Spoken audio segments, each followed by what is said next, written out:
Hey y'all, it's Pammy here, and welcome to my channel.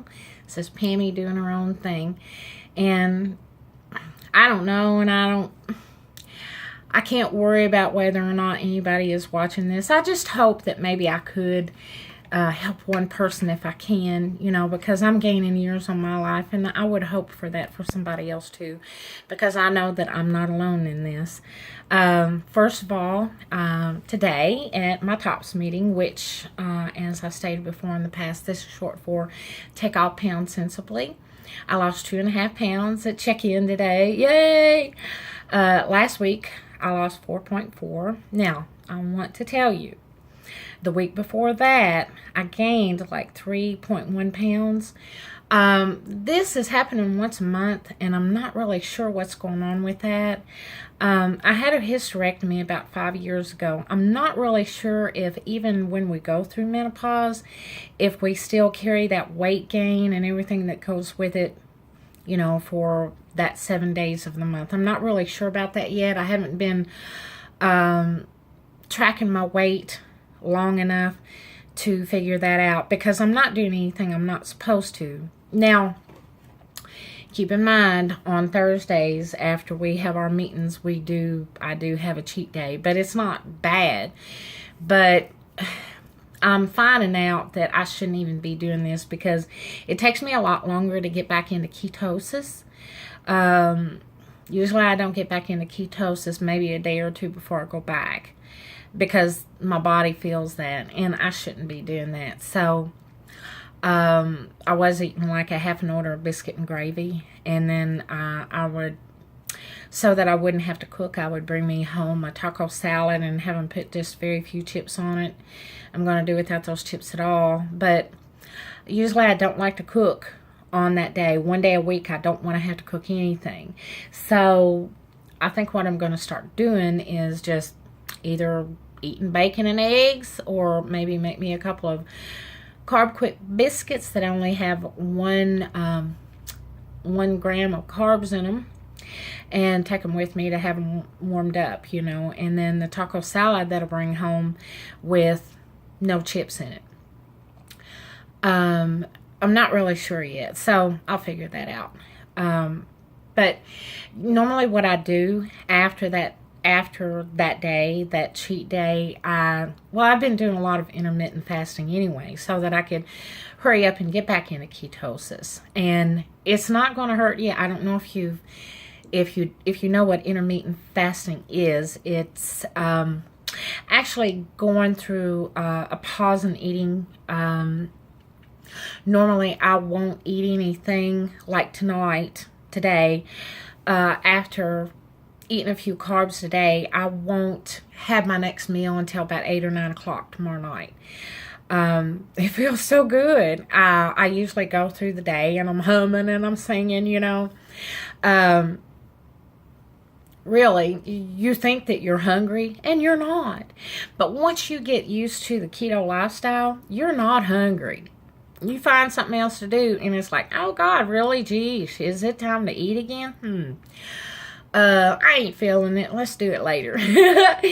But, so I've been doing a lot of this every day. My normal day, I fast every day up until about 5 or 6 o'clock. I'll have coffee, 2 or 3 cups of coffee. I'm not having bulletproof coffee. I ain't doing it. I tried it even with my Kerrygold butter, which I love. I mean, it tastes like gold when you put it in your mouth, but I can't do it. I can't do it. I'm sorry. I cannot fathom the taste of butter in my coffee. I mean, it's good for y'all. What's good for one person may not be good for another, But hey, one thing I want to say is that keto is spreading. It had been spreading years ago, but they knocked it off the wall in the 50s whenever all this marketing come up, and they were paying companies, to swear up and down that sugar was good for you, and butter and bacon grease were not, And my kids are grown now, and I've taught my kids the same way my mom did, and it wasn't I promise it was not our fault. It's the way we were taught. We did everything that we were supposed to do. That's why we're like this. But you know what? I love my children so much that I don't mind trying to teach them all over again. I am supposed to be their role model. I'm not too good of a role model with this weight on me like this. So without the pills and without any kind of processed foods that they would stuff down you and then not let you have anything else, I'm going to add years on their lives too. Hide and watch. My landlord came in today and he was collecting the rent, and he hadn't seen me in a month, and he's, Pam, what is wrong with you? Are you sick? You've lost so much weight. I said, no, do I look sick? So I told him what I was doing, and he just took his pen out and started writing things down. I said, listen, the only thing you got to write down is a ketogenic diet. I said, it's not even really a diet. Just Google it. That's all you got to do. So, and I said, and not to mention,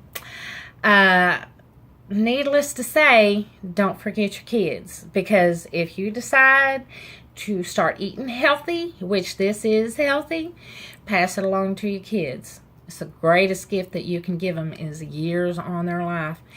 We're not going to be here, to take care of our kids when we get old and we die.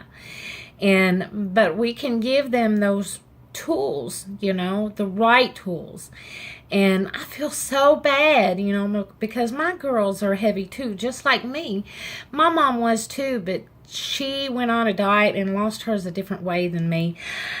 I can't go on her diet. She goes by low calorie. I did find out, so oatmeal, which my daddy eats every morning, bless his heart. But that is the worst meal that you can eat. It has inflammatory agents. It is a grain. It is not good for you. If you're eating it, cut it out. My mom has osteoporosis. Okay, she eats cold cereal and skim milk in the mornings. That's a no-no either. Do you know skim milk? They take out all the fat, all the good stuff for you, and shoot it full of antibiotics. All there is antibiotics and water. You don't need it.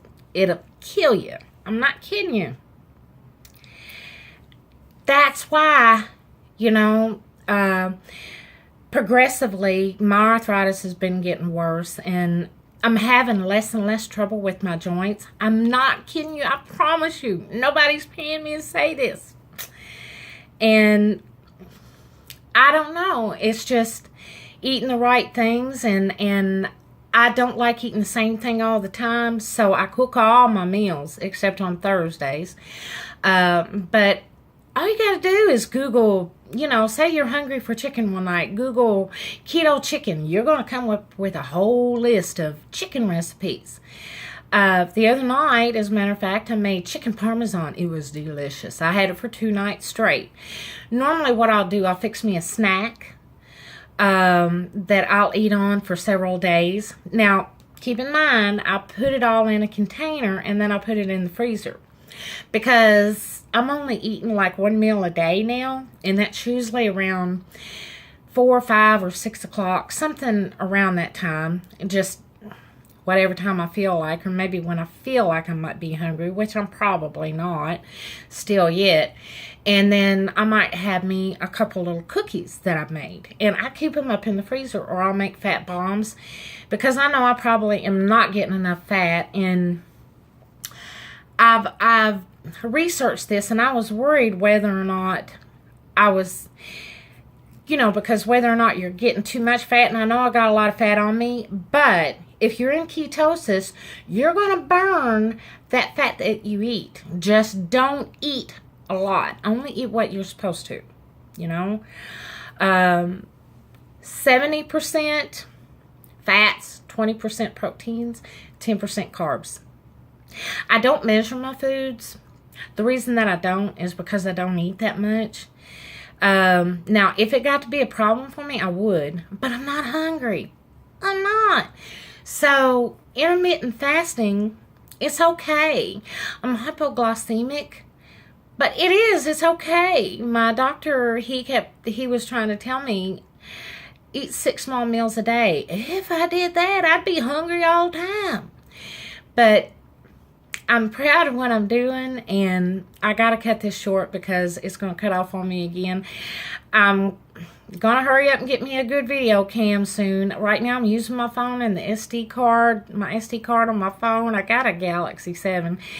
It's not going to hold a lot. So, but anyway, I just want to let you know, make sure and get you in some exercise. I've got 5-pound weights here. I work during the day. I work from home. I work here at my desk. And I do a lot of arm exercises, and then I do a lot of sit-ups. Even if you're fat like me and your joints hurt, you can still do things and move. Move your body. You know, I can't hardly use my treadmill because I worry about the cartilage in my leg. It's so thin. But I've got a recumbent bike. I get on that. There are things that you can do. Move. Do something to keep you busy. You know, you don't have to do extensive exercise. I mean, that's not how I've been losing my weight. Just eat sensibly and no sugar, no starches. And cut down on those carbs, and you're going to do just fine. And we're going to do it one day at a time. Listen, I'll see you soon, and hopefully I'll have a new cam the next time I talk to you. Okay, I love y'all. I better cut it short. Bye.